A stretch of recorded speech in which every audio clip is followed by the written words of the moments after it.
Video में हम कुदरती वसाइल को जानने की कोशिश कर रहे हैं। सबसे पहले हम लोग हवा के बारे में जानते हैं। पिछले पिछले वीडियो में आपने देखा है कि फ़ज़ाई कुर्रे की 5 तहें हैं। कुर्रे अव्वल, कुर्रे मुतग़य्यरा, है ना? कुर्रे क़ाइमा, कुर्रे बैरूनी और कुर्रे आयुनी और कुर्रे बैरूनी। इस तरीके से फ़ज़ाई कुर्रा 5 तहों में बँटा हुआ है। तो आखिर हम समझते हैं, आइए जानने की कोशिश करते हैं कि हवा है क्या आखिर? हवा किस तरीके से बनी हुई है, हवा में कौन-कौन सी चीज़ें हैं और उसके इस्तेमाल क्या हैं? हवा जानदारों के लिए किस तरीके से मुफीद है, इन सारी बातों को हम इस वीडियो में समझने की कोशिश करेंगे। प्यारे बच्चों, जब भी आप ये वीडियो देखें, अपने साथ एक नोटबुक, एक बयाज और एक पेन लेकर ज़रूर बैठें। जो चीज़ें आपको ज़रूरी महसूस होती हों, आप वो लिखें। वीडियो को रुका कर, पॉज़ कर कर समझने की कोशिश करें और अहम नुकात को तहरीर करें। तो आइए समझते हैं हवा क्या है।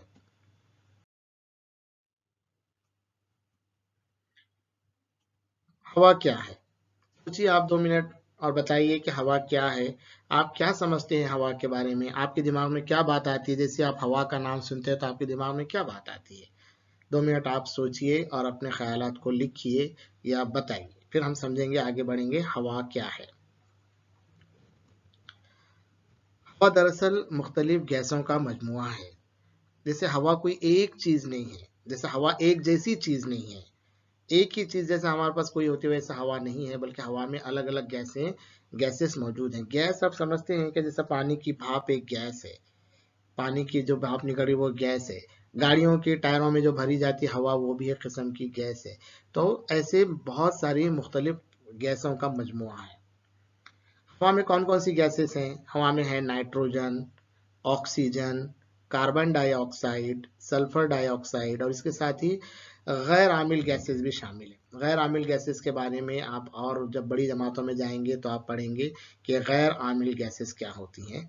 अभी फिलवक्त इतना याद रख लीजिए कि हवा में ये सारी चीज़ें मौजूद हैं।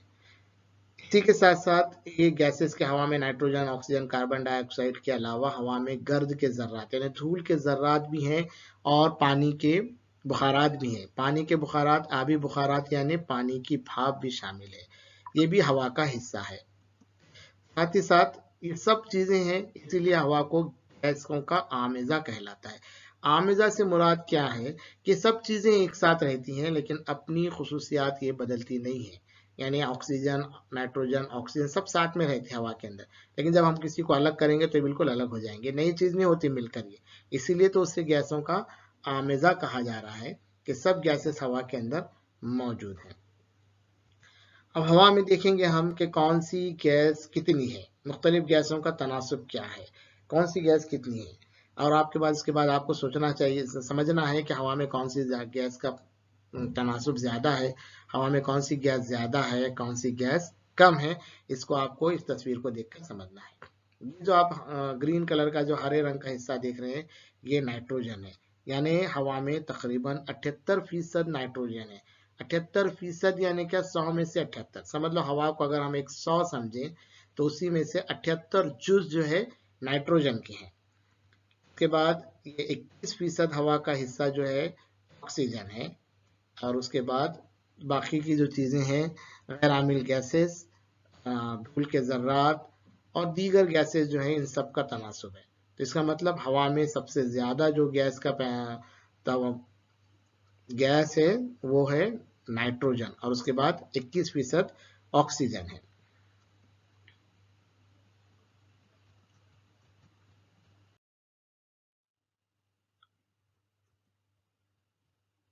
अब देखेंगे कुर्रे के लिहाज से हवा का तनासुब। जैसे आपने देखा था इससे पहले कि फजा की जो हवा की जो 5 तहें हैं, तो कौन से कुर्रे में हवा कितनी है। देखिए सबसे पहले कुर्रे अव्वल यानी जमीन से बिल्कुल लगा हुआ हिस्सा। जैसे हवा का हमारे जमीन के अतराफ एक गिलाफ है। आप गिलाफ समझ रहे हैं क्या? देखिए मिसाल के तौर पर हम यह समझने की कोशिश करेंगे कि ये समझ लीजिए ये हमारी जमीन है ना, ये हमारी जमीन है। तो ज़मीन के अतराफ हवा का ऐसे गिलाफ है। इस तरीके से हवा का गिलाफ तह पे तह हवा की बनी हुई है। तो ज़मीन के अतराफ हवा का जो गिलाफ बना हुआ है, समझ लीजिए ये पहला पहला कुर्रा है ना? समझ लीजिए ये क्या है, ये पहला पहला कुर्रा है, कुर्रा अव्वल है। तो जमीन के अतराफ ज्यादा हवा है, 80% हवा जमीन के अतराफ है। उसके बाद का जो दूसरा कुर्रा है वो कुर्रा मुतगय्यरा है, जिसमें तकरीबन 19% हवा है। फिर उसके बाद जो दरमियानी कुर्रा है, गोल होगा जमीन के तरफ, तो वो कुर्रे वस्ती, यहाँ पर हवा बिल्कुल कम है। फिर जैसे जैसे हम जमीन से दूर जा रहे हैं, जैसे जैसे जमीन से आप दूर जा रहे हैं, हवा का तनासुब कम होता जा रहा है। और आखिर में जो कुर्रे बैरूनी है, इस तरीके से जमीन के तरफ का जो कुर्रा है वहां पे बिल्कुल हवा नहीं पाई जाती, बिल्कुल ही वहां पर हवा नहीं है। अब देखेंगे कि हवा की गैसों के क्या इस्तेमाल है, कौन सी कौन सी गैस क्या इस्तेमाल में आ रही है। सबसे पहले आप देखिए नाइट्रोजन का क्या इस्तेमाल है। नाइट्रोजन जो सबसे ज्यादा हमारे पास है, तो नाइट्रोजन जो है जानदारों को जरूरी प्रोटीन की दस्तयाबी में मददगार है। जो नबातात हैं या जो हैवानात हैं, उनको जो जरूरी प्रोटीन की जरूरत है, उस वो हमें नाइट्रोजन से मिलते हैं। अब वो नाइट्रोजन किस तरीके से होती है, फजा के नाइट्रोजन का तयन किस तरीके से होता है, ये हम आगे वाली जमातों में और तफसील से आप पढ़ेंगे। फिलहाल ये समझना जरूरी है कि नाइट्रोजन जो है नबातात को या जानदारों को प्रोटीन दस्तयाब करती है या फराहम करती है। साथ ही साथ अमोनिया की तैयारी में भी नाइट्रोजन का इस्तेमाल होता है। ग़िज़ाई अशिया को हवाबंद करके, जो ग़िज़ा जैसे खाने की चीज़ें जो पैक करके आती हैं, उसमें भी नाइट्रोजन का इस्तेमाल होता है। ठीक है। उसके बाद है ऑक्सीजन। ऑक्सीजन तो ज़रूरत है, मतलब हम बगैर ऑक्सीजन के हम जिंदा ही नहीं रह सकते। तो तमाम जानदार जो हैं अमल तनफ़ुस में ऑक्सीजन का इस्तेमाल करते हैं। सांस लेने के लिए हम ऑक्सीजन का इस्तेमाल करते हैं, है ना। अभी दवाखानों के अंदर ऑक्सीजन के सिलेंडर भी रखे जाते हैं। जिस मरीज को सांस लेने में दुश्वारी हो रही है, तो फिर उसको ऑक्सीजन लगाई जाती है। ऐसे ही हम हवा की ऑक्सीजन क्या करते हैं, अपने अमल तनफ़ुस के लिए इस्तेमाल करते हैं। साथ ही साथ ऑक्सीजन का एक दूसरा इस्तेमाल भी है एहतराक के अमल में। एहतराक यानी जलना, चीज़ों को जलने के लिए ऑक्सीजन की ज़रूरत होती है। इसके लिए आप एक तजुर्बा कर सकते हैं। एक मोमबत्ती आप जलाइए और मोमबत्ती जलाने के बाद उसके ऊपर एक उल्टा ग्लास रखिए। जब आप उसके ऊपर उल्टा ग्लास ढाक देंगे तो मोमबत्ती कुछ देर जलेगी, उसके बाद वो बुझ जाएगी। क्यों बुझ गई, थोड़ी देर तक क्यों जली, जब तक ग्लास में वो ऑक्सीजन थी उस वक्त तक वो मोमबत्ती ने जलने के लिए ऑक्सीजन का इस्तेमाल किया। जब उसे ऑक्सीजन मिलना बंद हो गई तो वो मोमबत्ती क्या होती है, बुझ जाती है। इससे क्या पता चले कि जलने के अमल के लिए भी हमें ऑक्सीजन की जरूरत है। हवा की तीसरी गैस है कार्बन डाइऑक्साइड। कार्बन डाइऑक्साइड जो है आग बुझाने में इस्तेमाल होती है।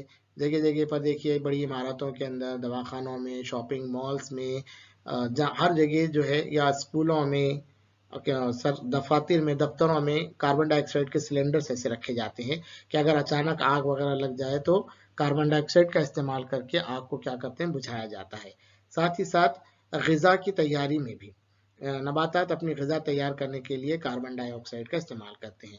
पिछली जमात में आपने पढ़ा होगा कि शुआई तरकीब का अमल करते हैं सूरज की रोशनी में, सूरज की रोशनी की मदद से, या नबातात में जो सब्ज मायना मौजूद होता है उसकी मदद से, और कार्बन डाइऑक्साइड की मदद से क्या करते हैं, नबातात अपनी ग़िज़ा भी तैयार करते हैं।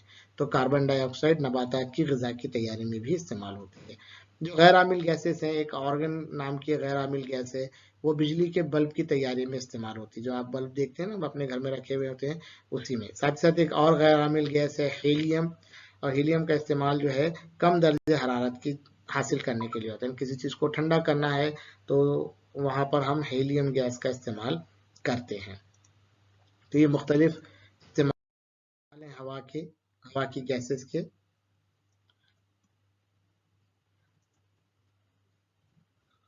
ये आपको याद रखना ज़रूरी है कि हवा में तमाम गैसों का तवाज़ुन जो है बरकरार रहना बहुत ज़्यादा ज़रूरी है। तवाज़ुन बरकरार रहना यानी क्या, हवा में 78% ऑक्सीजन का होना ज़रूरी है, 21% ऑक्सीजन का होना ज़रूरी है, 78% नाइट्रोजन का होना ज़रूरी है।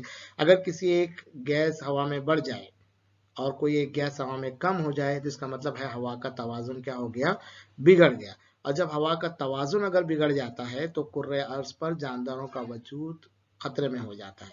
अगर गैसेस, हवा की तमाम गैसेस मुनासिब तवाज़ुन में मौजूद हैं तो जानदारों का वजूद क्या है, हवा पर, हमारे कुर्रे अर्ज पर या ज़मीन पर कायम रहता है।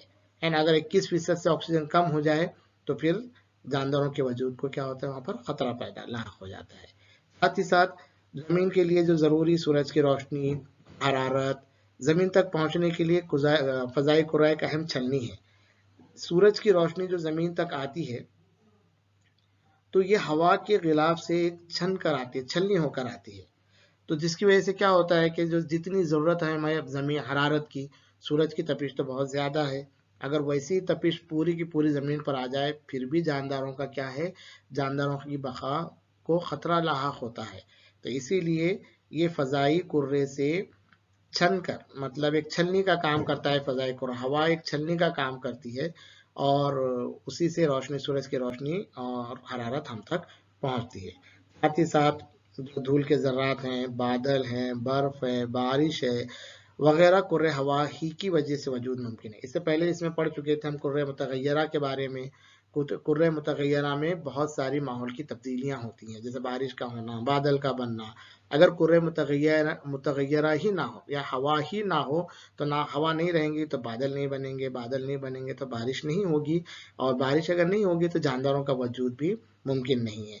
इसलिए कुर्रे हवा हमारे लिए एक बड़ी नेमत है, एक हमारे कुदरती जरिया है ना। तो इस सारी चीज़ों के यानी कुर्रे हवा का बहुत ज़्यादा हमारे ज़मीन के लिए या जानदारों के लिए बहुत अहम रोल है।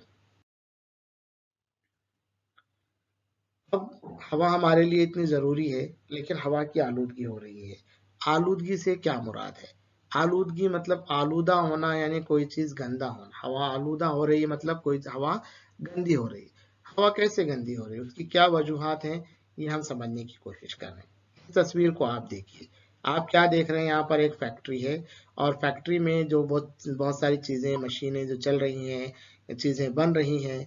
तो उस दौरान जो मशीनें वहाँ पर चल रही, तो उस मशीनों का इस्तेमाल के दौरान जो धुआं खारिज होता है वो सीधा सीधा क्या हो रहा है, हवा में जाके शामिल हो रहा है। इससे हवा क्या हो रही है, आलूदा हो रही है। दूसरी बात यह है कि चीज़ों का जलना, जैसे अगर कोई चीज़ हम जलाते हैं, कचरा बहुत ज़्यादा लोग जलाते हैं, कचरे का जलाना, टायर का जलना, तो इससे भी जो धुआं वगैरह निकल रहा है वो भी हवा में जाकर हवा के गैसों के तनासुब को क्या करता है, बिगाड़ देता है। जब हवा के गैसेस का तनासुब बिगड़ गया यानी हवा क्या हो गई, आलूदा हो गई। तीसरी एक बड़ी वजह है गाड़ियों का धुआं, है ना। गाड़ियों से जो उनके साइलेंसर से जो धुआं निकलता है वो भी हवा को क्या कर रहा है, आलूदा कर रहा है। तो ये हवा इन सारी चीज़ों की वजह से आलूदा हो रही है। हवा की आलूदगी का अमल हम समझने की कोशिश करते हैं। जो जैसे देखिए अभी फैक्ट्री का धुआं है या जलने के बाद धुआं है या गाड़ियों के बाद धुआं है, तो ये सीधा धुआं फजाई कुर्रे में शामिल हो जाता, फजाई कुर्रा हवा में शामिल हो जाता है, और जिसकी वजह से फजाई कुर्रे का तवाजुन क्या हो जाता है, बिगड़ जाता है, और इससे हवा क्या होती है, आलूदा होती है। तो ये जो धुआं निकल रहा है, ये ये धुआं मामूली नहीं है, बल्कि इसमें बहुत सारी जहरीली गैसेस भी शामिल होती हैं। और जब जहरीली गैसों का तनासुब हवा में बढ़ जाए तो जाहिर बात है हवा क्या होगी, आलूदा होगी। अब हवा में कौन सी जहरीली गैसेस शामिल हो रही हैं, इसको भी आपको समझना जरूरी है। तो ये जहरीली गैसेस कहाँ से आ रही हैं, ये जलने की वजह से या गाड़ियों के धुएं की वजह से, फैक्ट्री के धुएं की वजह से ये जहरीली गैसेस हवा में शामिल हो रहे हैं। जैसे जिसमें है nitrogen dioxide, sulphur dioxide, carbon dioxide, carbon monoxide. ये ये ओजोन की तह के बारे में हम लोग पढ़ेंगे। ओजोन की तह दरअसल हमारी जमीन के लिए ये एक हिफाजती गिलाफ है। आप इस तस्वीर को देखिए कि ये जमीन और फजाई कुर्रे को जाहिर करता है। फजाई कुर्रे के कुर्रे मुतगय्यरा के निचले हिस्से में ओजोन की एक तह पाई जाती है। ओजोन एक गैस है समझ लीजिए, जो हमारे जमीन की हिफाजत कर रही है। जमीन की किस तरीके से हिफाजत कर रही है, ओजोन का क्या इस्तेमाल है, हम ओजोन ये गैस का रास्त इस्तेमाल नहीं करते, जैसे सीधा इस्तेमाल नहीं करते। जैसे ऑक्सीजन हम लोग अमल तनफुस के लिए रास्त इस्तेमाल करते हैं, ऐसे ओजोन कोई भी जानदार रास्त इस्तेमाल नहीं करता, लेकिन फिर भी ओजोन की तह हमारे लिए निहायत अहम है।